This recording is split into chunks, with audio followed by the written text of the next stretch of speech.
Au nom du Seigneur, nous sommes heureux ce matin d'être là dans sa maison pour lui apporter ce culte de louange, d'adoration, pour élever son nom, pour le chanter. Comme je le dis souvent, il y a des cantiques dans nos cœurs. Nous aimons chanter le beau nom du Seigneur Jésus. Et j'aimerais continuer ces moments avec un cantique, on le chante les yeux fermés. J'ai soif de ta présence. Quelle belle prière nous voulons faire monter encore vers le Seigneur ce matin. Le 184 sur le recueil des ailes de la foi. J'ai soif de ta présence, divin chef de ma foi. Dans ma faiblesse immense, que ferais-je sans toi? Chaque jour, à chaque heure, oh, j'ai besoin de toi. Viens, Jésus, et demeure auprès de moi. Des ennemis dans l'ombre rôdent autour de moi. Accablé par le nombre, que ferais-je sans toi? Chaque jour, à chaque heure, oh, j'ai besoin de toi. Viens, Jésus, et demeure auprès de moi.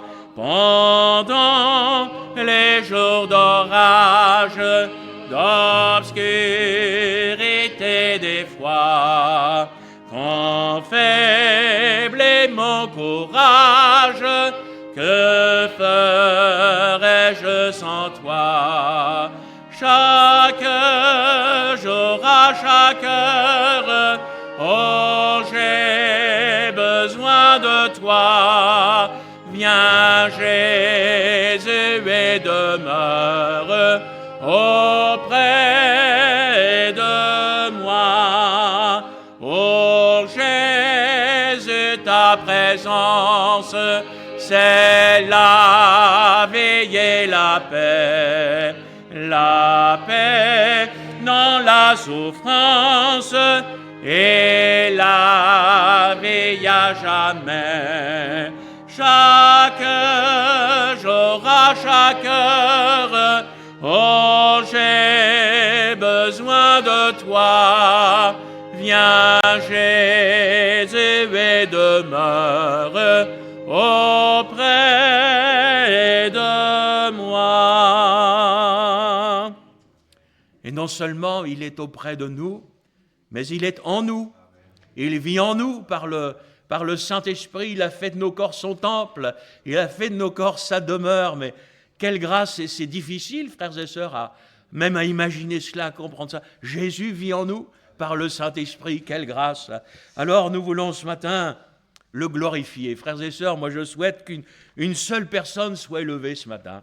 La personne de Jésus, que nous, oui on est là, mais j'ai envie de vous dire qu'on soit caché derrière la personne de Jésus. C'est à lui d'être élevé, c'est à lui d'être glorifié. Alors, moi je ne l'ai pas fait exprès, mais je pense que le deuxième cantique, on va chanter aussi par cœur. Le 118, ça vous dit quelque chose? À toi la gloire. Qu'il soit glorifié ce matin au milieu de nous. À toi la gloire, ô ressuscité. À toi la victoire pour l'éternité. Brillant de lumière, l'ange est descendu. Il roule la pierre des tombeaux vaincus. À toi la gloire, ô ressuscité. À toi la victoire pour l'éternité. Vois-le paraître, c'est lui, c'est Jésus, ton sauveur, ton maître, on ne doute plus. Sois dans l'allégresse, peuple du Seigneur,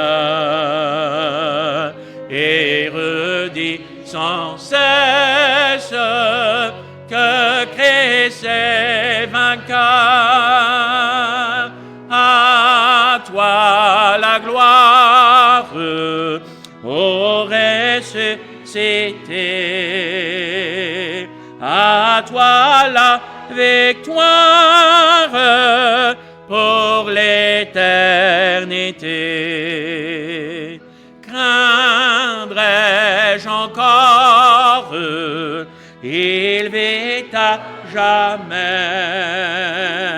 celui que j'adore, le prince de paix. Il est ma victoire, mon puissant soutien, ma vie et ma gloire. Non, je ne crains rien. À toi la gloire, ô ressuscité, à toi la victoire pour l'éternité. J'aimerais chanter maintenant encore avec vous ce beau cantique. Mon Jésus, je t'aime. Et nous n'oublions pas que si nous l'aimons, c'est parce que lui nous a aimés le premier.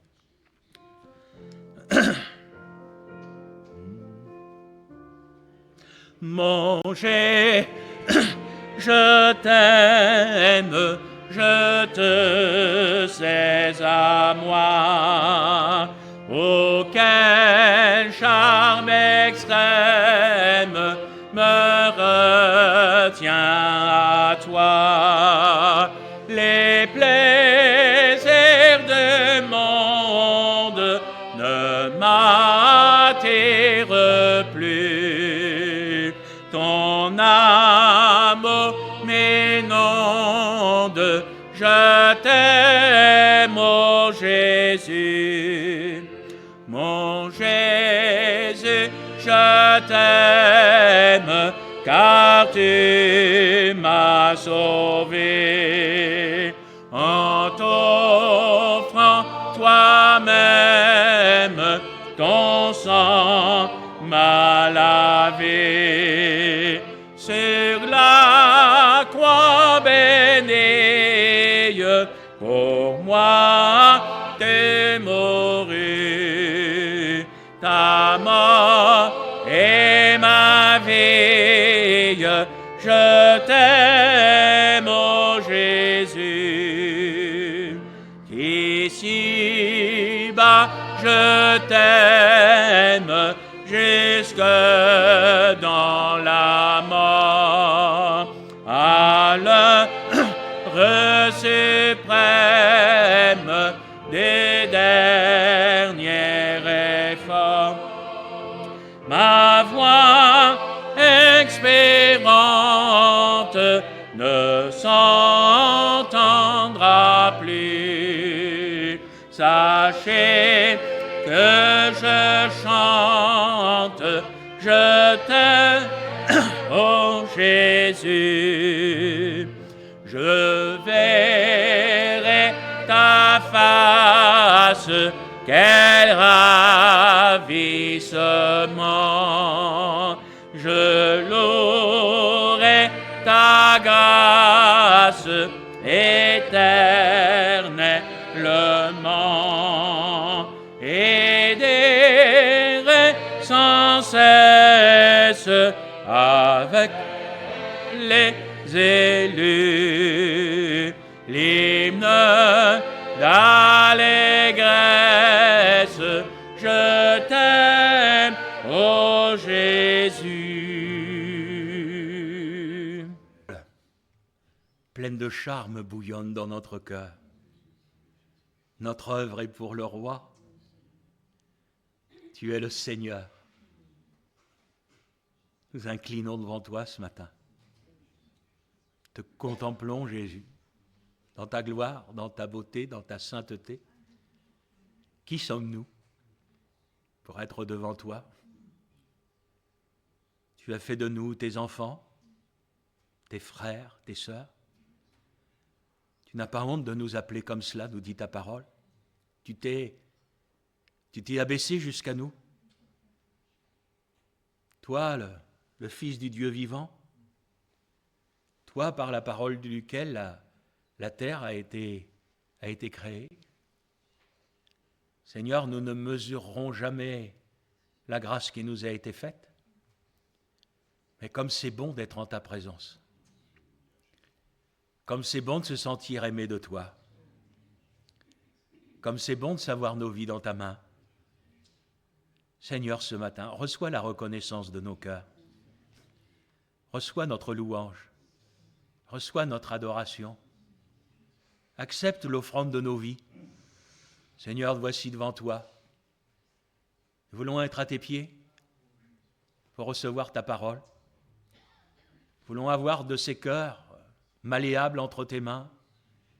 Nous voulons avoir cette oreille du disciple. Seigneur, fais-nous grâce pendant le temps de la méditation. Parle-nous, conduis-nous. Seigneur, dans une époque si troublée, donne-nous de toujours garder ta parole comme référence. Seigneur, nous te bénissons parce qu'elle est bénie et parce que dans nos cœurs ce matin, elle sera bénédiction. Au nom de Jésus. Amen. Amen. Bien, comme je vous l'avais annoncé dimanche dernier, vous allez avoir la suite ce matin sur l'utilité des réunions. Et j'aimerais ce matin que nous fassions une lecture dans 1 Corinthiens chapitre 14, au verset 26. «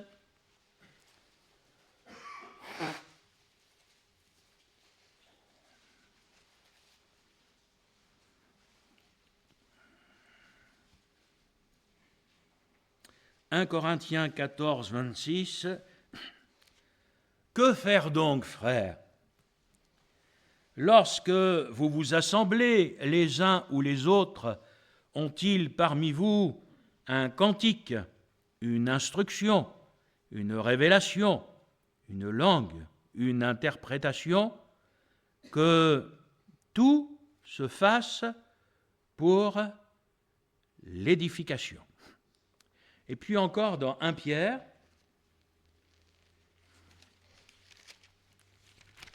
au chapitre 4, au verset 10,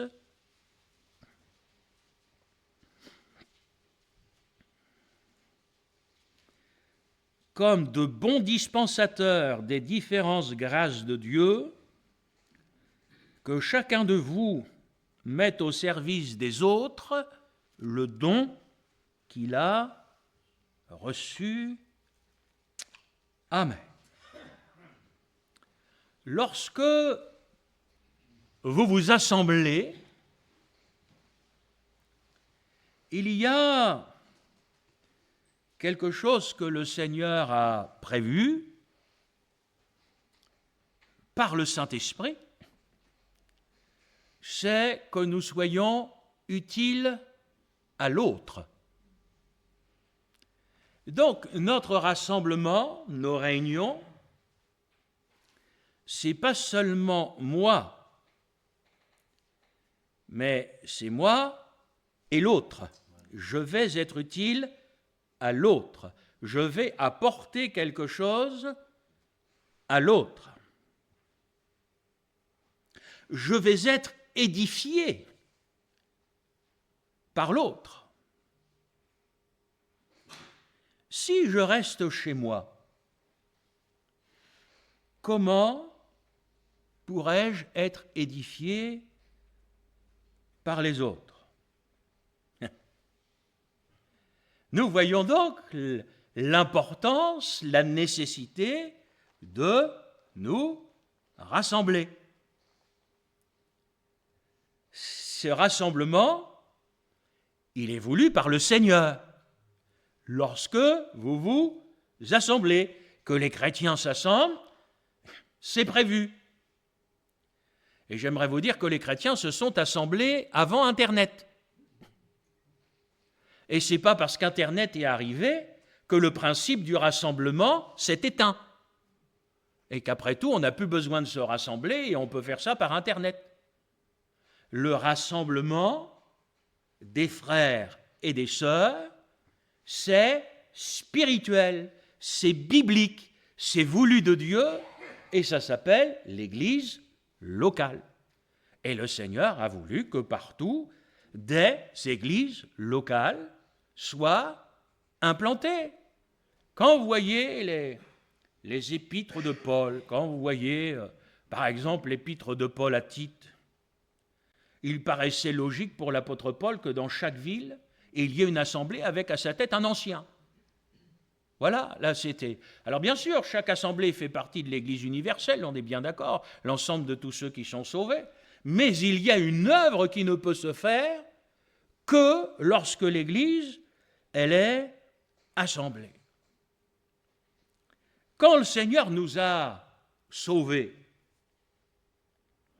il nous a donné une mesure de grâce. Mais quand il nous a sauvés, il nous a fait entrer dans le corps de Christ pour que les membres que nous sommes soient utiles les uns aux autres. Ce qui fait que cette grâce que le Seigneur nous a donnée, elle n'est pas seulement pour nous, mais elle est aussi pour les autres. Alors, j'ai poursuivi pour nous ma méditation. Et quand l'apôtre Paul écrivait encore aux Corinthiens, il leur disait « Quand vous vous réunissez, vous manquez le but, parce que vous ne vous assemblez pas pour devenir meilleur, mais pour devenir pire. » Donc, si vous le permettez, on va laisser de côté le mauvais exemple des Corinthiens. Mais on va retenir la parole de l'apôtre, vous ne vous assemblez pas pour devenir meilleur. C'est le but du rassemblement. Nous nous assemblons, nous nous rassemblons, on va utiliser notre jargon, nous faisons des réunions pour devenir meilleurs. C'est le but de la réunion. La réunion, l'assemblée des chrétiens, elle a pour but notre progrès. Je viens aux réunions, je ne viens pas pour meubler une chaise. Je viens pour me tenir dans la présence de Dieu. Je viens pour que le Seigneur fasse une œuvre dans mon cœur. Je viens pour remporter des victoires. Parce que, sachez-le, il y a des victoires que nous ne remporterons jamais seuls. Je vous remercie d'avoir dit Amen. Mais il y a des victoires qui se remportent dans les réunions. Je vous rappelle le psaume 133, c'est là que le Seigneur envoie la bénédiction. Ça ne veut pas dire qu'il ne peut pas nous bénir chez nous. Mais si le Seigneur a voulu que les chrétiens se rassemblent pour les bénir, pour qu'ils deviennent meilleurs, pour leur donner des victoires, ben j'ai envie de vous dire, il faut qu'on se rassemble. Et il faut que nous réalisions de la part du Seigneur, à travers de l'enseignement de sa parole, il faut que nous réalisions l'utilité des réunions. Les réunions, c'est précieux. c'est précieux pour ma vie spirituelle, c'est précieux pour mon édification, c'est précieux pour que je devienne meilleur, mais c'est aussi précieux pour mon frère, c'est précieux pour ma sœur, parce que c'est dans ces réunions-là que le Seigneur peut nous confier quelque chose pour l'autre. Quelqu'un parmi vous a-t-il un cantique, une langue, une interprétation? Que tout se fasse pour l'édification. Bon, je pense que vous connaissez les textes qui suivent, c'est une question d'ordre. Hein? En est-il qui parlent en langue? 2 ou 3 au maximum, chacun à son tour, parce qu'après il y a l'interprétation. Et puis il peut y avoir aussi des prophéties, etc. Et un don des langues doit forcément être interprété. Autrement, la parole de Dieu dit que la personne se taise dans l'Église. Donc, voyez-vous, frères et sœurs, il y a de ces bases bibliques qui sont là et que nous devons bien sûr vivre les uns avec les autres dans le cadre de la réunion. Est-ce que ça vous est déjà arrivé de vous faire du bien en écoutant la prière d'un frère, d'une sœur, la louange d'un frère, d'une sœur? Frères et sœurs, il faut qu'on soit rassemblés ensemble et qu'on puisse dire Amen. Et des fois, il y a dans notre assemblée, il y a cet élan, voyez-vous, qui est là et qui fait grâce. Mon frère, ma sœur, le Seigneur désire dans nos vies une certaine maturité. Il ne veut pas que nous soyons maintenus dans une espèce d'enfance spirituelle, que nous soyons toujours au lait, au point que nous ayons toujours besoin,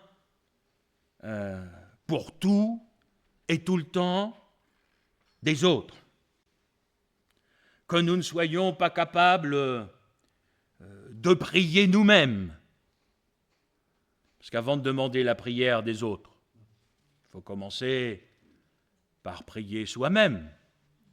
Et c'est bien de demander la prière de l'Église quand l'Église est réunie en prière et qu'on est là, et quand on est là, qu'on prie. Parce que je vais vous dire une grande vérité. Une réunion de prière, c'est fait pour prier. Et quand je viens à la réunion de prière, j'y viens pour... Oui, merci de le dire, j'y viens pour prier. Frères et sœurs, moi je crois qu'il y a de ces victoires, de ces leçons spirituelles qui s'apprennent collectivement, qui s'apprennent quand on est rassemblés. On reprend ensemble ce qui est écrit dans la parole de Dieu, c'est toujours ce qu'il faut faire. Je suis aujourd'hui marqué de voir combien parfois des gens sont capables d'écouter des prédicateurs, des gens qui les écoutent sur Internet. Ils vont dire des grands amens, ils ne reviennent jamais à ce qui est écrit dans la parole de Dieu. Quelqu'un parmi vous est-il dans la souffrance? Qu'il prie. On peut le faire chez soi. On est d'accord. Quelqu'un est-il dans la joie? Qui chante des cantiques. C'est vrai qu'on peut le faire chez soi. Mais on peut le faire aussi avec nos frères et sœurs dans la réunion. Hein? Moi, ça m'arrive de chanter tout seul. Moi, j'aime bien quand on est en train de chanter les cantiques dans l'église. Parfois d'aller en rechercher quelques-uns que vous ne connaissez pas ou que vous avez oubliés, etc. C'est précieux. Quelqu'un parmi vous est-il malade? Qu'il appelle les anciens de l'Église, que les anciens prient pour lui, au nom du Seigneur Jésus. Vous savez, quand on est souffrant, ça fait du bien de savoir qu'on prie pour nous. Quand on est souffrant et puis que on est entouré par les anciens de l'Église qui prient pour nous. Ça fait du bien. Il y a des fois, on ne peut pas venir à la réunion. On est souffrant. Le Seigneur ne nous le reproche pas. Quelque part, le Seigneur dit, vous vous rassemblez, mais vous vous rassemblez quand c'est possible. Le jour où vous êtes malade, souffrant, âgé, parce que parfois on a des âgés qui ne peuvent plus non plus se déplacer. J'ai envie de vous dire, spirituellement parlant, ce n'est pas un problème. Que moralement parlant, c'en soit un, parce que moi je me mets à la place de ceux qui ne peuvent pas venir, ils aimeraient être là. Donc je comprends cette souffrance morale, mais spirituellement parlant, le Seigneur a tout prévu. Et ceux qui ne peuvent pas venir, on prie pour eux. On prend de leurs nouvelles. Oh là, encore quel amène extraordinaire a soulevé l'Église à cet instant. Frères et sœurs, le Seigneur a prévu de ces moments où on ne peut pas s'en sortir tout seul et où on a besoin de la prière des autres, du soutien des autres, du soutien de l'Église, c'est-à-dire de ceux qui se rassemblent. Parce que le soutien de l'Église universelle, on va aller mettre nos sujets de prière sur Internet. Non mais vous rigolez ou quoi? Les sujets de prière sont les nôtres. C'est l'Église, c'est notre responsabilité. Ce sont nos frères, ce sont nos sœurs. Alors aujourd'hui, il va y avoir quelques frères et sœurs qui vont avoir besoin de nous, qui vont avoir besoin de nos prières, de notre soutien. On ne les oublie pas. Parce que qu'est-ce qui vous dit que demain, ce n'est pas vous qui allez avoir besoin de la prière, qui allez avoir besoin d'être soutenu. Nous assembler pour devenir meilleurs. Nous assembler pour bénir l'autre, pour lui faire du bien dans le nom de Jésus, pour appeler sur sa vie la bénédiction du Seigneur. Frères et sœurs, je m'assemble avec des frères et des sœurs. Jésus disait, lorsque tu te présentes devant l'autel et que là, tu te souviennes que ton frère a quelque chose contre toi, avant de déposer ton offrande, va d'abord te réconcilier avec ton frère. Est-ce que Jésus l'a dit ou pas? Parce que parfois certains, malheureusement, se sont habitués à vivre avec de l'amertume.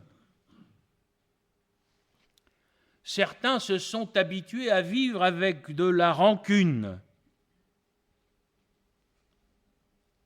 Je l'ai expérimenté, je ne peux pas faire autrement que de le dire, et je ne m'adresse pas à des inconvertis. Il y a même des chrétiens qui ont été jusqu'à la haine. Parfaitement inconscients, je pèse mes mots, parfaitement inconscients des conséquences de leurs paroles, de leurs actes ou de leurs pensées. Vous savez, quand vous en êtes là, il n'y a aucun progrès possible. Là, on ne s'assemble pas pour devenir meilleur, mais à chaque fois, ça va être pour devenir pire. Vous n'allez pas repartir de la réunion avec du positif, vous allez repartir de la réunion avec du négatif. Mais je voudrais quand même vous rappeler qu'avant d'écouter la prédication, spirituellement parlant, nous nous sommes approchés de cette table. Nous avons mangé le pain et nous avons bu la coupe. Je crois que nous devrions nous poser cette question. Est-ce qu'après avoir mangé le pain et bu la coupe, je suis capable, à la fin du culte, de mettre ma main dans la main de n'importe quel frère, de n'importe quelle sœur, de l'embrasser affectueusement? Bon, en ce moment, je vous conseille d'éviter les bisous, hein, avec tous les virus qui circulent, frères et sœurs. Je crois qu'à certains moments, il faut être prudent. Mais vous comprenez mon propos? Est-ce que de tout cœur, je vous accueille tous et je suis tous heureux de vous saluer, capable de vous saluer tous, sans aucune exception. Si à un seul moment, vous répondez non, je suis solennel dans ce que je dis. De la part du Seigneur, je vous en supplie, restez assis à votre place et ne prenez pas la Sainte Seine. S'il y a dans votre cœur la moindre once de rancune, d'amertume envers quelqu'un dans l'Église, je vous en supplie, au nom du Seigneur, restez assis. Parce que vous ne mesurez pas les conséquences négatives que l'on peut avoir en prenant la Sainte Seine indignement. La Sainte Seine, c'est une table de bénédiction, mais il faut que nous nous examinions nous-mêmes. Frères et sœurs, le drame, c'est que parfois on s'habitue à des pensées négatives, à de l'amertume, à des reproches, etc. On va quand même prendre la Sainte Seine. On est dans une pure religion. Et on a complètement perdu de vue le spirituel dans ce domaine. Et le Seigneur ne veut pas, il ne veut pas que nous restions sur un échec. Il ne veut pas que nous ne fassions pas de progrès. Alors il dit, mais que chacun s'examine, mais il dit aussi que chacun partage le repas, qu'il prenne la coupe, Ça veut donc dire que chacun met en ordre ce qui a besoin d'être mis en ordre pour pouvoir prendre le repas. Le Seigneur dit, mais ne restez donc pas dans une situation qui va vous priver du repas du Seigneur. Frères et sœurs, c'est si difficile de s'aimer, c'est si difficile de se pardonner, c'est si difficile d'être pas des présents, d'être des frères et des sœurs qui vivent en communion les uns avec les autres, qui s'aiment de l'amour du Seigneur et qui sont capables de voir Christ dans l'autre. Aïe, mais oui, mais c'est comme cela. Mon frère, ma sœur, nos réunions, nos cultes doivent pour vous, pour moi, être une source de progrès. Nous nous assemblons pour devenir meilleurs. Si on vient le dimanche matin en n'étant pas capable de saluer une personne dans l'église, ça ne sert à rien de venir. Vous passez complètement à côté du culte, rien qu'à cause de ça. J'ai bien dormi ce matin, je vous le dis, parce que parfois, il y en a qui disent, il y a trop de poivre, Gilles n'a pas bien dormi. Non, je professe cette nuit, par la grâce de Dieu, j'ai bien dormi. Et je dis merci Seigneur, parce que ça n'arrive pas tous les jours. Mais on ne s'assemble pas pour devenir pire. mais on s'assemble pour devenir meilleur. Quand Paul parle à l'église de Corinthe, il dit, mais il y a des choses, mes frères, normalement, je ne devrais même pas les entendre. C'est l'église du Seigneur. Il y a des choses dans l'église du Seigneur, on ne devrait même pas les entendre. Il y a des attitudes, on ne devrait pas les voir. Parce que c'est l'église du Seigneur. Moi, je crois qu'il faut qu'on se laisse interpeller par cela. Parce que quand on se rassemble, ce n'est pas juste une présence. On s'assemble pour devenir meilleur. Quand David dit « Je suis dans la joie », quand on me dit « Allons à la maison de l'Éternel ». Mais je suis dans la joie, et parce que je vais vous retrouver. Il m'arrive de passer à l'église dans la semaine. L'église est vide, etc. Je ne vais pas vous dire je suis dans la joie, quoi. Voilà, on vient bricoler, on vient déposer des choses, etc. Bon, ça c'est normal. Mais la joie, c'est quand on est ensemble. C'est quand je vous retrouve. Je suis heureux. J'espère que vous êtes aussi heureux de me voir. Ce serait dommage. J'espère que vous êtes heureux quand c'est Jean-Claude, quand c'est Joël, quand c'est Julien. Parce que peu importe celui qui va diriger la réunion. On ne vient pas à cause de celui qui dirige la réunion. On vient pour devenir meilleur, quel que soit celui qui apporte la parole de Dieu. Et on revient avec joie retrouver nos frères et nos sœurs. Si vous pouviez être dans ma tête. Vous savez, quand des fois, moi, je suis là et puis que les frères sont en train de prêcher, pendant qu'ils prêchent, je suis en train souvent de prier pour eux. Ça ne se voit pas, j'ai les yeux ouverts et tout ça. Ah, moi, mes frères, moi, je les bénis dans le nom du Seigneur.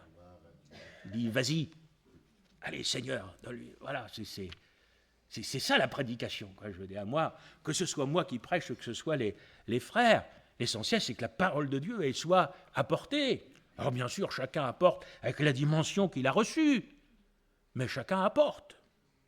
Voilà. Chaque réunion, comprenez bien ça. Je voudrais que vous compreniez ma pensée, je ne suis pas en train de mettre la pression à l'Église pour que les chrétiens viennent à la réunion. Je suis en train vraiment ce matin de vous prêcher. Après, vous ferez ce que vous voudrez de la parole de Dieu. Mais frères et sœurs, chaque fois que je viens pour me faire du bien. Je viens pour devenir meilleur. Je viens parce que Jésus est là. Je viens parce que mes frères et sœurs sont là. Je fais plus que me rassembler. On s'assemble. Et on est un. Béni soit Dieu. J'avance dans ma méditation. Le psalmiste disait au psaume 11, « Je louerai l'Éternel de tout mon cœur dans la réunion des hommes droits et dans l'assemblée. » Vous savez que dans la Bible, tous les mots sont importants. Hein? La réunion des hommes droits. Ensuite, dans l'assemblée. Donc on peut être quelques-uns. On peut se retrouver en famille, entre amis. Mais là, il y a le mot « assemblée ». C'est différent le mot « assemblée ». Ça nous fait penser à un rassemblement plus vaste, où parfois il y a des gens que nous ne connaissons pas, avec lesquels nous avons plus ou moins de contact. La parole de Dieu dit « Je te louerai de tout mon cœur dans la réunion des hommes droits et dans l'assemblée. » Quelqu'un vous dira « Mes frères, je le fais dans mon cœur. Quelqu'un d'autre vous dira, frère, je le fais chez moi. Mais le Seigneur pourra nous poser cette question, est-ce que tu le fais dans l'assemblée des hommes droits? Le Seigneur ne te demande pas si tu le fais dans ton cœur, tu as intérêt de le faire dans ton cœur. Le Seigneur ne te demande pas si tu le fais à la maison. C'est logique qu'un chrétien le fasse à la maison. Mais le Seigneur te dit, est-ce que tu le fais dans l'assemblée des hommes droits? C'est important, frères et sœurs. C'est important de ne pas se cacher derrière sa timidité. D'abord, vous n'êtes pas si timide que ça. Moi, je vais vous dire, je ne demande jamais à un frère qui ne prie pas dans l'Église de présenter une réunion. Si vous n'êtes pas capable de le faire librement, je ne veux pas vous l'imposer. Mais, je suis sûr, c'est plus de 15 ans que je suis là, il y en a, je ne les ai jamais entendus. Si je vous demande de le faire, demi-seconde après, vous êtes debout et tac, on y va. Ah, qu'est-ce qui vous va? Qui va pas là? Il faudrait qu'on vous demande. Mais on n'est plus à l'école du dimanche, là. Oh, frères et sœurs, pourquoi est-ce qu'il faudrait qu'on vous demande de prier? Là, vous allez le faire. Et si on ne vous demande pas, vous restez à bouche fermée, mes frères. Mais ah, franchement, des fois, je vous aime, hein, mais il y en a, je voudrais vous secouer. Fraternellement, vous doutez bien, en disant, mais Émile, quand même, puis combien de temps t'es converti, t'es au Seigneur, tu pries chez toi, etc. Si je te demande de prier, tu vas le faire, et puis quand il faudrait que tu le fasses librement, tu ne le fais pas. Mais il y a quoi dans ta tête? C'est pas spirituel tout ça, frères et sœurs, c'est des espèces de pensées, d'idées de blocage qu'on s'est mis, etc. Les petites sœurs, c'est pareil, et si vous priez puis qu'il y a quelqu'un d'autre qui prie, il y a un truc qui est bizarre, il paraît que je deviens sourd, moi j'ai envie de vous dire qu'il y a des choses pour lesquelles je ne le suis pas. Et s'il y a deux personnes qui prient ensemble dans l'église, moi j'entends les deux. Et je préfère laisser deux personnes prier quand il y en a une qu'on n'entend pas souvent, plutôt que dire, oh là là, on va mettre, tu sais, de l'ordre, machin, toi t'arrêtes, etc. Mais je dis prie. Je ne suis pas arrivé, vous avez, à ce qui se passe dans les églises, à cette louange collective tout le temps, on n'entend plus la prière de personne.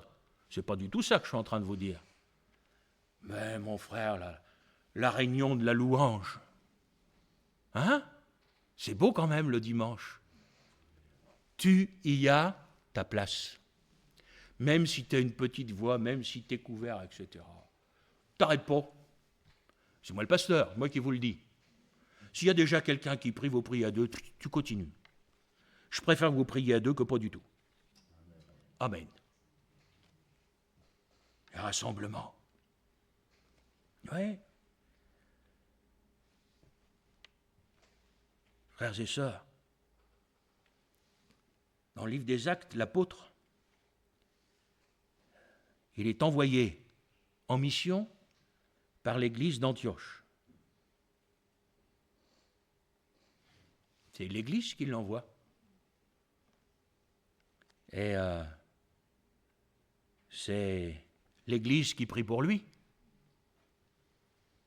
Et on a beau s'appeler Paul, c'est précieux pour Paul d'avoir des frères et des sœurs qui prient pour lui quand il est parti tout seul en mission. Il sait qu'il est soutenu. Il est loin, mais il sait qu'avec lui, il y a ses frères, il y a ses sœurs, il y a l'Église. Vous savez, frères et sœurs, quand je pars, moi, c'est ça que je vis. Je pars, mais je sais que vous êtes avec moi, vous êtes dans mes valises.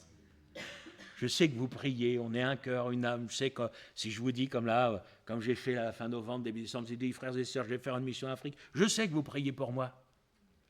Ça c'est quelque chose d'extraordinaire.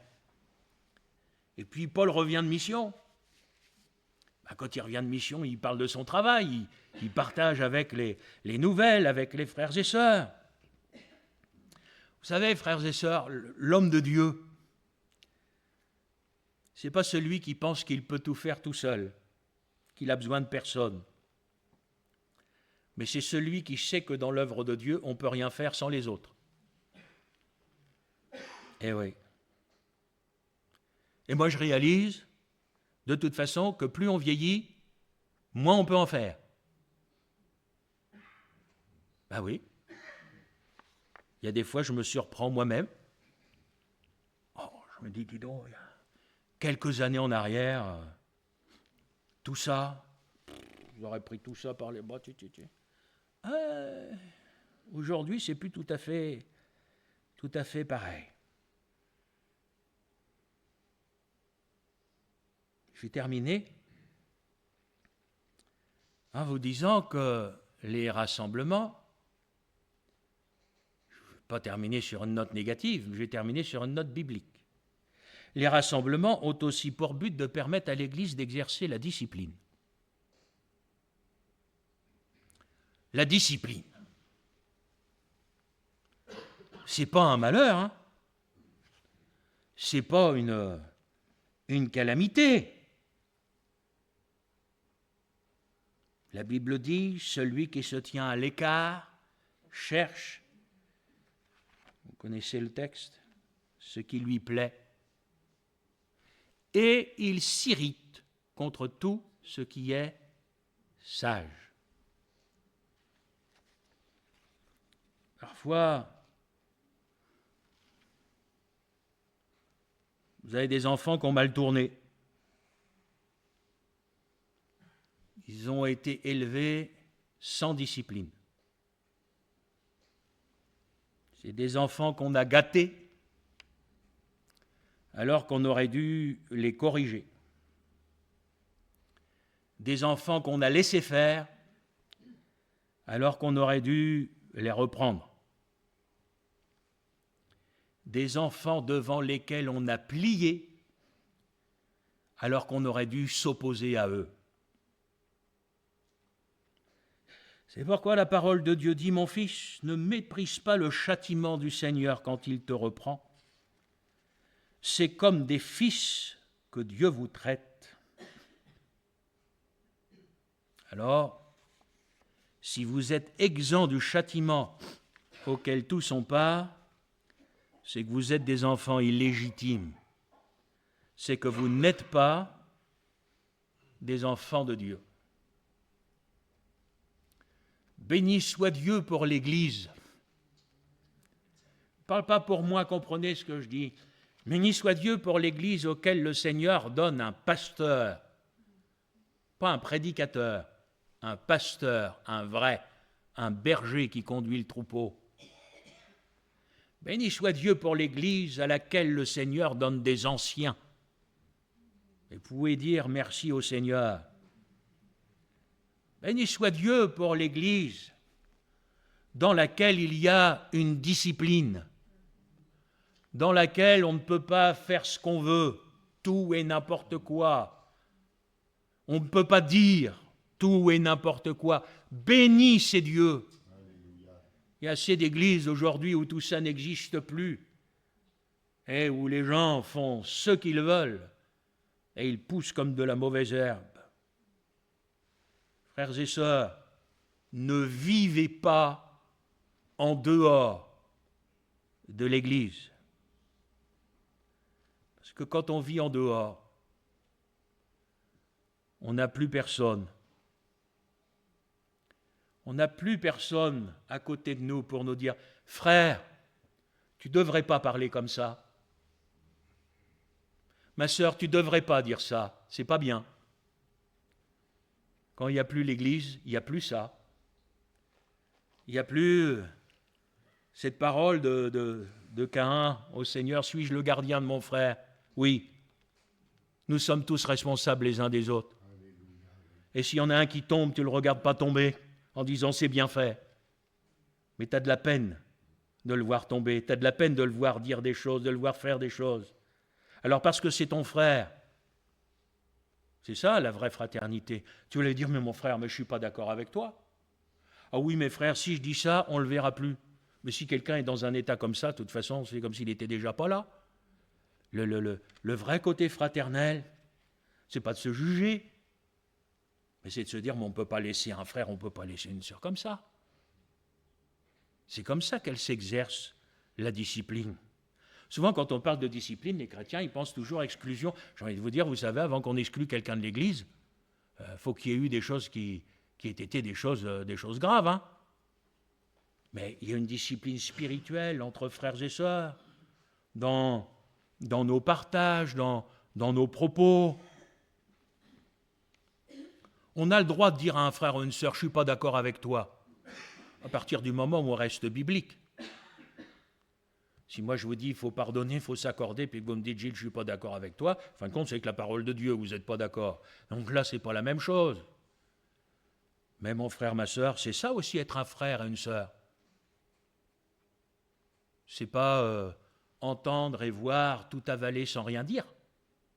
Sous prétexte, oh là là, moi je veux pas de problème. Bah, quoi? Trouillard. Mais oui, mais moi je vous le dis, non, le chrétien, c'est soit vous croyez ce qui est écrit dans la parole de Dieu, vous le mettez en pratique, autrement, et planter des carottes, hein, j'en sais rien, mais pas la saison encore d'ailleurs. Mon frère, ma soeur, un chrétien, c'est quelqu'un de courageux. Parfois, en disant la vérité, vous ne ferez pas que des amis, mais vous aurez assumé la responsabilité que le Seigneur vous a donnée. Et on a le droit de dire, mon frère, ma soeur, je ne suis pas d'accord. Quelqu'un vous dira, oh, c'est pas grave, tu as le droit de ne pas être d'accord. Peut-être, vous aurez fait ce que vous avez à faire, vous ne pouvez pas changer les gens. Mais au moins, dans l'Église, la personne, elle saura que, même si elle n'a pas changé, elle saura qu'il y a des blocs. C'est quelque chose d'important. Quand on est en dehors de l'Église, quand on ne vient pas, on ne vient plus aux réunions, qui va être là pour dire « t'as mal parlé, t'as mal agi, t'as pas le droit d'avoir des pensées comme celle-là ». Un chrétien, une chrétienne qui vit en dehors de l'Église, c'est quelqu'un qui est en danger de mort. Parce que l'Église, le Seigneur l'a voulu, et c'est aussi une protection pour chacun de nous. Le Seigneur a bien dit, on a chacun son interprétation. Quand le Seigneur dit « les portes du séjour des morts ne prévaudront point contre elles », ça veut dire que ceux qui sont dedans, les portes du séjour des morts ne peuvent rien contre eux. Faut pas être dehors. Après, certains parfois m'ont dit « Frère, vous savez, il est écrit, n'abandonnez pas votre assemblée comme c'est la coutume de quelques-uns. » Mes chers frères et sœurs, ça veut dire quoi ce texte? D'abord, quand vous regardez le texte original, ça veut dire « Soyez fidèles aux réunions de l'assemblée ». Tiens, c'est une chose. Et moi, je vais vous dire, soyez fidèles aux réunions d'une assemblée fidèle. Parce que si l'assemblée n'est plus fidèle, si on ne prêche plus dans cette assemblée comme on doit prêcher, si dans cette assemblée il se passe toutes sortes de choses qu'on ne devrait pas voir dans une église, ça ne veut pas dire que cette église, vous n'avez pas le droit de la quitter. Hein. Au contraire, moi je vous dis, quittez-la et partez en courant. Les chrétiens sont appelés aujourd'hui, non pas à fréquenter une assemblée, ils sont appelés aujourd'hui à se réunir avec des chrétiens fidèles. Là, ils vont être gardés, parce que là, la parole de Dieu, elle va être annoncée. Là, vous allez avoir un cadre. Mais vous savez, dans ces églises aujourd'hui, où l'amour excuse tout, etc., et vous vous retrouvez... On se retrouve avec tellement de compromis, avec des gens qui vivent dans le péché, qui sont dans l'église, etc., avec des gens auxquels on donne des postes de responsabilité, on ne devrait jamais le faire, et tout ça. Ben voilà, c'est ce qui se passe, frères et sœurs. Non, quand le Seigneur parle de l'assemblée, il parle de l'assemblée fidèle. Bien évidemment. Alors, que le Seigneur nous permette de comprendre l'importance de nos rassemblements, de comprendre l'importance des réunions, d'y venir pour lui, pour sa gloire, d'y venir pour pas seulement le maintien, mais pour la communion fraternelle. Aimer les réunions, aimer l'Église, aimer les réunions, aimer les cultes. Est-ce que vous aimez l'évangélisation? Est-ce que la réunion d'évangélisation, ça vous fait bouillir? Je voudrais que vous puissiez voir les chrétiens de Rouen. quand je leur ai dit, dès le mois de février, on va pouvoir faire maintenant des réunions d'évangélisation. Puis je dis, même si le local il n'est pas complètement terminé, vous savez, moi j'y peux rien, mais je me souviendrai toute ma vie, bien sûr j'étais jeune, mais de mes réunions dans le temple protestant de Joigny, réunions d'évangélisation, où il y avait un trou dans le toit d'1,50 m. Quand je prêchais, je voyais les étoiles l'hiver. On était obligé de faire les réunions autour du poêle à bois. Je le chargeais jusqu'en haut, il était rouge. Ça faisait des petites étincelles qui pétaient du capot. Mais on était là, on était assis, mes amis. Des fois, vous plaignez des chaises. Oh, vous auriez vu celle-là, vous aurez piqué les fesses. C'était des vieilles chaises en paille qu'il aurait fallu rempailler, etc. On était là, on faisait la réunion, on gardait les cache-colles, on gardait le manteau fourré, tout ce que vous voulez. Si vous saviez ce qu'on était heureux. Des âmes se sont converties. Les gens pensent que pour que des gens viennent dans cette boutique, des mamies sont venues, se sont converties, des grenouilles de bénitier se sont converties. Au point que j'ai le curé sur le dos après, etc. Alors, aujourd'hui, je suis en train de me dire, Seigneur, on fait tout, je vous promets, quand je vois la consécration des frères, les efforts qu'ils déploient pour que cette salle soit prête à l'heure, moi, avec Isabelle, elle peut vous le dire, je suis estomaqué, moi, je rends grâce à Dieu pour la motivation de chacun. Prier, on a tous, ce serait dommage qu'on n'ait pas des petits soucis, donc on en a. Mais, frères et sœurs, priez. Mais je me dis après tout, vous vous souvenez qu'on a passé ici, du temps du Covid, un hiver sans chauffage? Est-ce que vous en souvenez? Parce qu'on nous avait dit, ah non, l'air pulsé, gna gna gna, on n'a pas le droit. On n'est pas plus royaliste que les autres, on a dit on n'a pas le droit. Ça ne nous a pas empêchés de venir. On a gardé nos manteaux et puis c'est tout. Vrai ou pas? Ben oui. Alors, je me dis, moi je prie, c'est comme ça, je dis Seigneur, fais en sorte que le chauffage quand même, ça marche bien. Mais je me dis, s'il ne fait pas 21 degrés, c'est pas grave non plus. L'essentiel, c'est de pouvoir se rassembler, c'est de pouvoir prêcher l'évangile, c'est de pouvoir prier. Frères et sœurs, l'important, c'est d'être ensemble. Les jeunes, ils n'ont pas connu ça.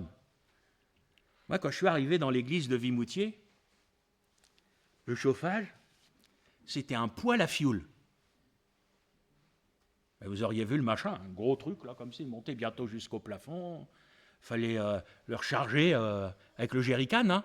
Derrière, il y avait le réservoir, le vieux machin des papis des mamies, je vous promets, hein, et tout, puis il fallait l'allumer, etc. Ça sentait le fioul dans l'église, vous savez, tout ça. Bon. L'église, elle a été comme ça pendant des années. Les chrétiens, ils ne sont pas morts. Hein. Moi, je suis arrivé. J'ai dit aux frères, j'ai écouté. L'église, elle a besoin d'un coup de frais. Oui, frère, depuis le temps, etc. J'ai dit, allez hop, on s'y met. On a tout mis bas, on a tout remonté, on a fait tout propre, on a mis du chauffage électrique, etc. L'église, les frères et sœurs, ils étaient contents. Mais vous savez, frères et sœurs, aujourd'hui, les églises, les bâtiments, c'est quand même quelque chose. Hein. Vous savez, du moment que le Seigneur nous donne une salle où on puisse se réunir, je dis c'est une grâce de Dieu. Si vous pouviez voir les exigences aujourd'hui pour ouvrir une salle, moi je me dis, si aujourd'hui il fallait qu'à Pont-Audemer, on nous exige ce qu'on exige pour l'ouverture de Rouen, je ne suis pas sûr que l'église, on ne serait pas obligé de la fermer et de faire des travaux. Tant que vous ne mettez pas le nez dedans, vous ne pouvez pas vous imaginer aujourd'hui jusqu'où ça va. C'est incroyable. Je donne un exemple. On a une estrade, elle fait 10 cm de haut. Ils nous ont exigé une rampe pour que des handicapés puissent venir sur l'estrade. Et sur l'estrade, on est obligé de mettre, vous savez, vous le voyez des fois en ville, vous savez, des dalles avec des petits plots, là, etc., parce qu'il y a une rampe derrière. Mais vous verriez, mais c'est des trucs, mais c'est à marcher sur la tête. C'est à marcher sur la tête. Mais bon, Frères et sœurs, c'est pour l'œuvre de Dieu. On fait ce qu'il faut, on prie. Ce qui est important, c'est les dispositions du cœur. Moi, je me demande si quelquefois, ici à Pont-Audemer, on ne s'est pas un peu endormi avec l'évangélisation. Vous permettez que je vous parle comme ça avec mon cœur, hein? Moi, je trouve que, voilà, on avait quand même un peu plus de motivation avant, de témoignage, de présence, tout ça. Mon frère, ma sœur, il y a une chose que je sais, c'est que dans les réunions, Jésus est là.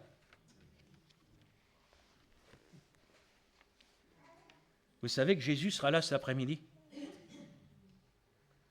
La parole qui va être apportée, c'est sa parole à lui. L'œuvre qui va être faite, c'est lui qui l'a fait. Vous n'avez pas envie de rencontrer Jésus, de le voir à l'œuvre? Vous vous souvenez qu'un jour, vous avez été un converti? L'oubliez pas. Parce qu'aujourd'hui, il y a des âmes qui se perdent et on a quelque chose à leur apporter. Ne serait-ce que notre présence.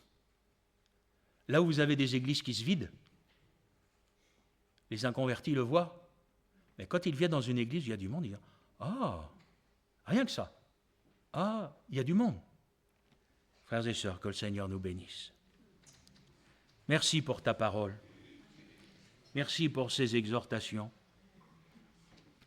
Donne-nous la grâce de vivre ce que nous avons entendu, s'il te plaît, Seigneur. De serrer ces choses sur nos cœurs. Elles sont si importantes. Merci de bénir l'Église. Merci de nous remplir du Saint-Esprit. Merci de nous renouveler dans le Saint-Esprit. Merci de nous donner d'avoir un zèle renouvelé pour les réunions, Seigneur, quelles qu'elles soient, parce que ton Église, c'est nous, et nous avons besoin de vivre. Que ta grâce repose sur chacun de nous. Merci, Seigneur. Amen.